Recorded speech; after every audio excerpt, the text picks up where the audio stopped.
Ku izina ry'Imana Data na Mwana na Roho Mutagatifu, amen. Amahoro bana b'Imana, duhamye ibirindiro muri Kristo buri munsi, tumwegerane ubwiyoroshye ngo tumukundisha abandi. Dore amasomo atagatifu adufasha gukomera ku Mana. None kuwa gatandatu tariki 14 Kanama 2021, isomo rya mbere ni ryo mu gitabo cya Yozuwe, umutwe wa 24 umurongo wa 14 kugeza kwa 29. Muri iyo minsi Yozuwe yari yakoranyije imiryango yose ya Isiraheli i Sikemu, maze arababwira ati: ubu rero nimutinye kandi mukorere Uhoraho mu butabera n'ubudahemuka. Nimwigizeyo ibigirwamana baso bayobotse hakurya y'uruzi no mu Misiri, maze mukorere Uhoraho. Ariko niba gukorera Uhoraho bitabashimishije, uyu munsi muhitemo uwo mushaka gukorera, yaba ibigirwamana baso bayobotse bakiri hakurya y'uruzi, cyangwa se iby'abahemori mubereye mu gihugu. Naho njyewe n'inzu yanjye tuzakorera Uhoraho. Rubanda baramusubiza bati: hehe n'igitekerezo cyo kwimura Uhoraho ngo dukorere ibigirwamana? Uhoraho niyo Mana yacu, we watuvanye mu Misiri twe n'ababyeyi bacu, akatuvana mu nzu y'ubucakara, agakorera ibyo bimenyetso bikomeye mu maso yacu. Yaturwanyeho mu rugendo rurerure twakoze no mu mahanga yose twagiye tunyuramo. Uhoraho yirukanye amahanga yose imbere yacu, cyane cyane abahemori batuye igihugu. Natwe rero tuzakorera Uhoraho kuko ari we Mana yacu. Yozuwe abwira rubanda ati: ntabwo muzashobora gukorera Uhoraho kandi ari Imana y'intungane, n'Imana ifuha itazihanganira ubwigomeke bwanyu n'ibyaha byanyu. Nimwitandukanya rero n'Uhoraho mugakorera ibyigwamana by'amahanga, azahindukira abagirire nabi, abatsembe nyuma y'ineza yose yabagiriye. Rubanda basubiza Yozuwe bati: reka da, ntibikabe kuko tuzakorera Uhoraho. Yozuwe arababwira ati: musanzwe muzi ko ari mu bwanyu mwihitiyemo gukorera Uhoraho. Barasubiza bati: turabyiyemeje. Yozuwe akomeza ati: noneho rero nimwigizeyo ibigirwamana by'amahanga biri muri mwe, maze mwerekeze umutima wanyu kuri Uhoraho Imana yanyu. Rubanda basubiza Yozuwe bati: tuzakorera Uhoraho Imana yacu kandi twumvire ijwi rye. Uwo munsi Sikemu Yozuwe agirana isezerano na rubanda, abaha amategeko n'umuco bazagenderaho. Ayo magambo Yozuwe ayandika mu gitabo cy'itegeko ry'Imana. Afata ibuye rinini arishingisha aho ngaho munsi y'igiti cy'umushishi cyari bugufi y'ingoro y'Uhoraho. Yozuwe abwira rubanda rwose ati: dore iri buye niryo rizadushinja, kuko ryumvise amagambo y'Uhoraho avugana natwe. Rizabashinja kugira ngo mutazabeshya Imana yanyu. Yozuwe yohereza rubanda buri muntu mu isambu ye. Nyuma y'ibyo byose Yozuwe mwene Nuni, umugaragu w'Uhoraho, apfa agejeje ku myaka 110. Iryo ni ijambo ry'Imana. Zaburi ni ya 16. Uhoraho niyo munani wanjye n'umugabane wanjye, Mana yanjye unyiragire kuko ari wo buhungiro bwanjye. Uhoraho ndamubwiye nti ni wo mutegetsi wanjye, Uhoraho wo munani wanjye n'umugabane wanjye, uko nzamera ni wo ukuzi. Ndashimira Uhoraho ngira inama, ndetse na nijoro umutima wanjye urabinyibutsa. Uhoraho muramuzirikana ubudahwema, ubwo ndi iruhande sinteze guhungabana. Nta mahirwe yandi nagira atari wowe. Uzamenyesha inzira y'ubugingo, hafi yawe niho haba umunezero usendereye, iburyo bwawe hakaba umudabagiro udashira. Uhoraho ni wo munani wanjye n'umugabane wanjye. Nyagasani Yesu nabane namwe. Amagambo mu Ivanjili ntagatifu Yesu Kristo ukanditswe na Matayo, umutwe wa 19 umurongo wa 13 kugeza kwa 15. Muri icyo gihe Yesu bamuzanira abana bato ngo abashyireho ibiganza abasabira, maze abigishwa be barabakabukira. Yesu niko kubabwira ati: nimureke abana bansange, mwibabuza kunyegera, kuko ingoma y'ijuru ari y'abameze nkabo. Nuko amaze kubashyiraho ibiganza ava aho hantu.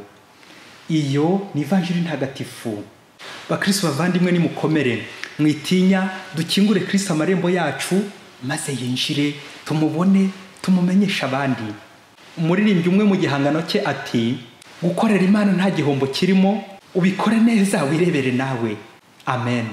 Ngimwe muri za ntego eshatu Mutagatifu Ignasi wa Loyola yavuze mu mpamvu eshatu umuntu yaremwe: adorer, honorer et servir le Seigneur. Gusingiza, kubaha no gukorera Imana. Muri amasomo atagatifu y'uyu munsi turagaruka kuri iyo nshinga ya gatatu, servir le Seigneur, gukorera Imana. Gukorera Imana rero nta gihombo, kandi gukorera Imana bingana gukurikira no gukurikiza Kristo.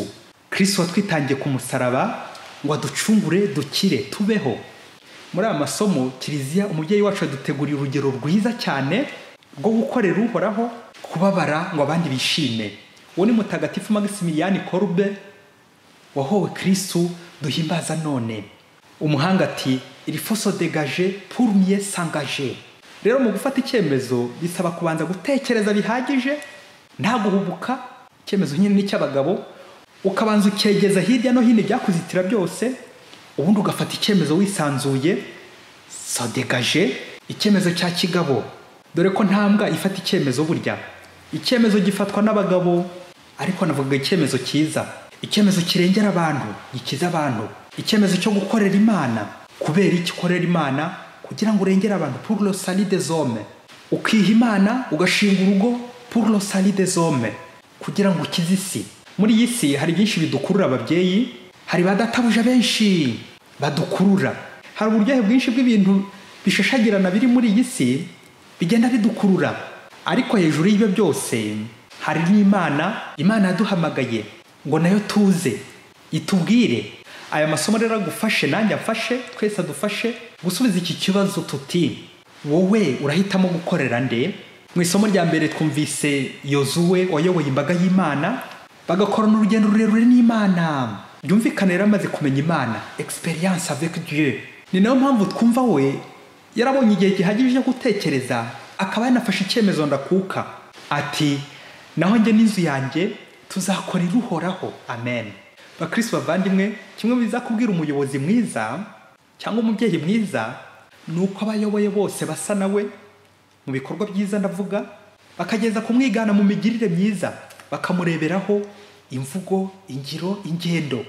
Nk'uko Abayisiraheli nyuma yo kumva icyemezo cya Yozuwe nabo barashaka kugirana igihango n'Imana, bati hehe n'igitekerezo cyo kwimura Uhoraho ngo dukorere ibigirwamana. Uhoraho niwe Mana yacu watuvanye mu Misiri, twe n'ababyeyi bacu. Amen. Njye n'inzu yanjye tuzakorera Uhoraho. Ese inzu yanjye ni yihe? Irimo bande? Hari inzu y'umuryango mugari munini, inzu nka Kiliziya, nk'umuryango remezo, nk'urugo, nka famiye. Hari n'inzu y'umutima wanjye, njyewe n'amagara yanjye n'ubwenge bwanjye bwose, uko ndi kose nzakorera Uhoraho, njye n'inzu yanjye. Mbega isezerano riryoshye ababyeyi. Cyakora Nyagasani utube hafi, tube indahemuka mu byo twagusezeranyije, kuko nawe uhora undahemuka mu byo wadusezeranyije. Amen. Udutabare Nyagasani. Bavandimwe, usibye Yozuwe n'Abayisiraheli bafashe icyemezo cyo gukorera Uhoraho, Yezu nawe mu Ivanjiri hari uburyo bworoshye ashaka kudushishikarizamo bwo gukorera Imana, kumukurikira no kumukurikiza. Yezu wawe ugira umutima mwiza kandi ukoroshya, kwiyoroshya nk'umwana. Ubwo Yezu yagize ati nimureke abana bansange, mwibabuza kunyegera, kuko ingoma y'ijuru ari y'abameze nkabo. Amen. Umwana aha Yezu avuga ntabwo ari umwana mu myaka, igitambambuga, ntabwo ari umwana mu gihagararo, ahubwo ni ijambo innocent, umuntu mwiza, umuntu ufite imigenzo myiza y'igipfura, kwiyoroshya, akagira umugenzo wo kubaha, akagira umugenzo wo kuba umugaragu nk'umwana, kudasuzugura ababyeyi, abamukuriye ndetse n'abandi bose, kubaha abantu bose, kugira ikinyabupfura impande nyinshi, impande zose. Kuko umwana ikimuranga avugisha ukuri, umwana arumvira, nta bugome yigiramo, nta mahane, nta mwiryane. Umwana ni umugaragu nyine nka Yezu, utaraje gukorerwa no kugaragirwa, ahubwo yitanze ngo ubuzima bwe bube incungu ya benshi, nguyu ku musaraba. Inyigisho ya Yezu uyu munsi dufite amahirwe yo kumva umuntu wayikurikije, kuba umwana, kuba umugaragu w'abandi. Ni Mutagatifu Maximilian Kolbe wahowe Imana, akitangira famiye, akitangira abandi, agapfa mu kigwi cy'undi. Ntibyoroshye kubyumva. Padiri Maximilian Kolbe yavukiye muri Polonye, yahowe Imana afite imyaka 47. Igihe intambara ya kabiri y'isi yose mu 1939 ingabo za Hitler zigaruye igihugu cya Polonye, Padiri Maximilian Kolbe kimwe n'abandi benshi barafatwa, barafungwa. Noneho umwe mu banyororo prisonnier aza gucika. Komanda wa gereza ategeka ko haboneka abanyororo 10 bagomba kunyongwa, kwicwa, bicishijwe inzara. Muri abo rero 10 hari harimo umugabo umwe witwaga František wabarogaga cyane kubera agahinda k'umugore n'abana be asize. Padiri Maximilian Kolbe rero abona amarira n'agahinda uwo mugabo ajyanye, nuko amugirira impuhwe. Nuko padiri asaba ko yanyongwa mu kigwi cye, bityo uwo mugabo agakomeza kujya kwita ku rugo rwe, umugore n'abana. Nuko padiri yitangira urwo rugo atyo, bamwicisha inzara. Bihaye Imana bapadiri urugero turarwumvise. Ubundi ku mupadiri ntibyakagombye no kuba igitangaza, ntibyakagombye gutangaza abantu kwitanga kwe, ahubwo byakagombye kuba biri no mu maraso ye, kuko nicyo yatoreyewe. Mu Kilatini ni alter Christus, nundi Kristo. Mu isomo rya mbere ry'uyu munsi se nimwumvise uburyo intero Yozuwe yateye yikijwe n'Abayisiraheli bose, njye n'inzu yanjye tuzakorera Uhoraho. Nuko rero padiri nawe wihaye Imana, nawe mu Kristo, iyo Yesu ateye intero yo kwitangira abandi, hagombye kuboneka abayikiriza. Padiri Maximilian Kolbe rero warakoze kwikiriza iyi ntero ya Yesu, iyi ntero ya Kristo yo kwitanga kuba umugaragu. Rero nawe padiri ntawe ugusabye ngo ujye ku musaraba nka Yesu bakujombe nawe amacumu ngo ukunde wigane Kristo, ahubwo hari ubundi buryo wabikora mu buzima bwa buri munsi. Witanga utibabarira, ukitangira bushinzwe, uba umugaragu. Ijambo umugaragu serviteur, aho kuba nyakubahwa nyiricyubahiro. Babyeyi, iyo byashobokaga abapadiri bakabakuriraho amazina, amatitre y'icyubahiro, titre honorifique, nyakubahwa, nyiricyubahiro, nyirububasha. Ibaze nawe kuri iyo foto y'umupadiri w'umutegetsi, hari ubwo yakwibeshya agaheranwa n'icyo cyubahiro kunyungutira utwo dutitre, icyo kinyenga cy'iyo futeyi n'icyo cyubahiro, akibagirwa ku izina rye ry'icyubahiro ryari ni Kristo yamuhaye, ari serviteur, servus servorum, umugaragu w'abagaragu, umucakara, wa wundi urambarara hasi akamera nk'ikiraro nyine, abandi bakamugenderaho bajya he? Bajya mu ijuru. Bamara kugerayo wa mugaragu nawe akazabasangayo. Ni nabyo Mutagatifu Yohani Pawulo wa kabiri yavugaga ati, ubundi umupadiri ni muntu ki? Umupadiri, definition nziza ishimishije, umupadiri nubabara kugira ngo abandi bishime, ngo umugaragu nyine umukristo. Iyo ntero irakomeye bavandimwe, kubabara ngo abandi bishime, nguko gushira abandi bagashisha.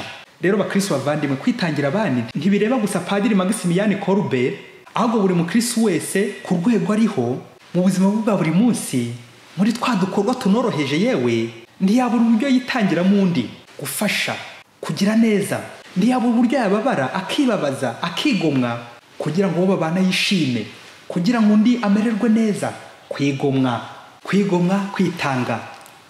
Umunsi umwe hirya kure muri Afurika, umutegetsi nako umuyobozi wari ukomeye cyane pe, yarashinze urugo, afite umugore n'abana, yarakize cyane pe, kandi afite n'akazi kamuhemba neza, yari umunyamafaranga, kandi ari mu bavuga rikijyana, ni ukwibaza aho ryajyaga muri ako karere nyine. Ariko rero akaba hari umwana w'umukobwa w'imfubyi yafashaga akamurihira amashuri.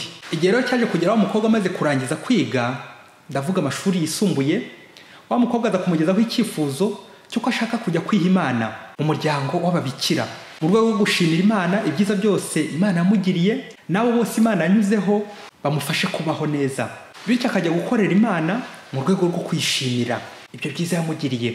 Wa muyobozi areba hirya areba hino, biramurakaza cyane, yibaza uburyo yumvaga yirereye uwo mwana, noneho akaba agiye no kumucika. Nuko wa muyobozi afata icyemezo cy'uko uwo mwana atagomba kumugendana, maze akora ibishoboka byose, aramufata, bararyamana. Cya cyifuzo cyo kujya kwiha Imana cyahise kirangira nyine muri iyo nzu, wa mubose we n'inzu ye. Nuko hashize amezi make, wa mukobwa abwira wa mubyeyi nako wa mubose ati, amubwira ko atwite. Nuko wa mutegetsi aramubwira ati, nako wa muyobozi, rero iyo nda urayikuramo, hato utaza kunkomanyiriza, umugore wanjye akankuraho icyizere ndetse n'abana, no ku kazi mu itorero hatabuze ngahatakariza ishema ryanjye. Bityo nawe numara kuyikuramo urajya wabona ujye wakomeza ujye kwiha Imana uri mutaraga, cyangwa niba utanashaka kujya kwiha Imana uhitemo dukomeze twibanire kuri ubwo buryo, ntawe uzabimenya.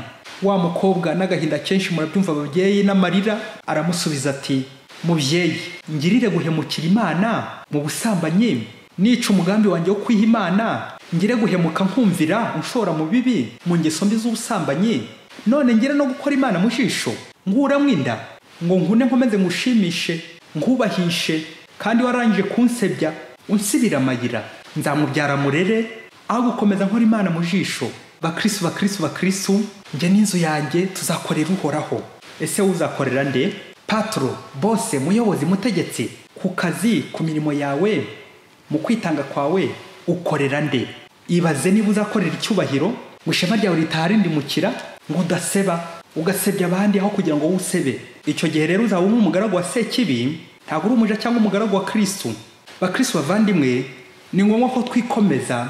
Muri iyi si uzasangamo hari ubundi bwoko bw'abamaritiri benshi tugomba kwigana, aho umukobwa ashobora gufata icyemezo ati njyaho kugira ngo nishyingire mbabaze ababyeyi banjye mbatera agahinda, naguma iwacu ngakomeza gutegereza. Abandi bati aho kugira ngo ntware inda nyikuremo ngo nongere nsubire bukumida, nakwakira icyo gisebo nkayibyara umwana n'inkundi. Abandi bati aho kugira ngo ndace mu isezerano nagiranye n'Imana nzemera mbabare, mpangayike, inshire nshenguke, mbabare, nkomeze ndwana urugamba mpaka urugamba rw'umubiri n'urwa roho, nizeye ko Imana n'ubundi ari izantera imbaraga kuko ntari njyenyine. Ngizo n'izindi ngero nyinshi z'abantu benshi badahwema guhigira Imana ngo Imana ibe yabakomeza mu ntege nke zabo, ngo uko gukorera Imana, servir le Seigneur, être serviteur. Nge n'inzu yanjye tuzakorera Uhoraho.